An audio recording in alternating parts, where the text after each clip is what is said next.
And now there are 17 million people that voted for Brexit. It's a victory for ordinary people, decent people. It's a victory against the big merchant banks, against the big businesses, and against big politics. Of lately, we all have been reading or listening to this word quite a bit. This is an occasion which has clobbered soccer in the most discussed subject in the Euro. But what is Brexit?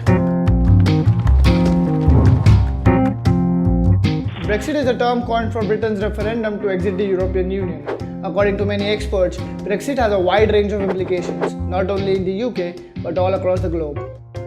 But for that, let's first understand what is EU. The European Union is a big chunk of 28 countries which permit citizens to move freely across the borders and the government to trade unreservedly over the edges. The idea of EU was coined post-Second World War in 1945 to protect Europe from tearing itself apart, yet again. The whole notion of EU being a trade-free union was based on the belief that nations which trade with each other will never go on war against each other. So if everything was going good in the EU, then why did UK conduct a referendum? There are three major reasons for Britain's exit from the European Union. Sovereignty is people's ability, the ability of the public to control their lives. You've got a supreme judicial body in the European Court of Justice that projects down on this entire 500 million people territory. In my view, that has been getting out of control. There's too much judicial activism, there's too much legislation coming from the EU.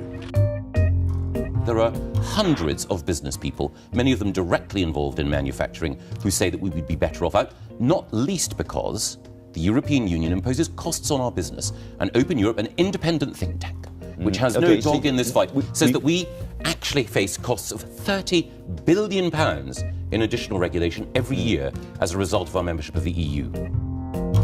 There's a very large number of people coming from the European Union, mainly coming from the poorer countries of the European Union. And this is a challenge for public services, for the NHS, for schools, for the infrastructure. About 50% of UK's population decided to leave the EU. Following the exit of Britain, there has been an unbelievable turn of events, one after another. David Cameron, the Prime Minister of UK, steps down. A new Prime Minister is elected. Much ahead of real exit, pound already faces a tumble in the market. Uncertainty has led the people of UK think again about their decision. It has turned into a huge mess. So what's in it for us? Of all the complications and political debates happening in the UK, India is the second largest FDI provider to the Britain and gets more positive vibes than anything bad. Whether it would be selling more goods or an economic boost or tightening relationships with the UK, India gets a plus point.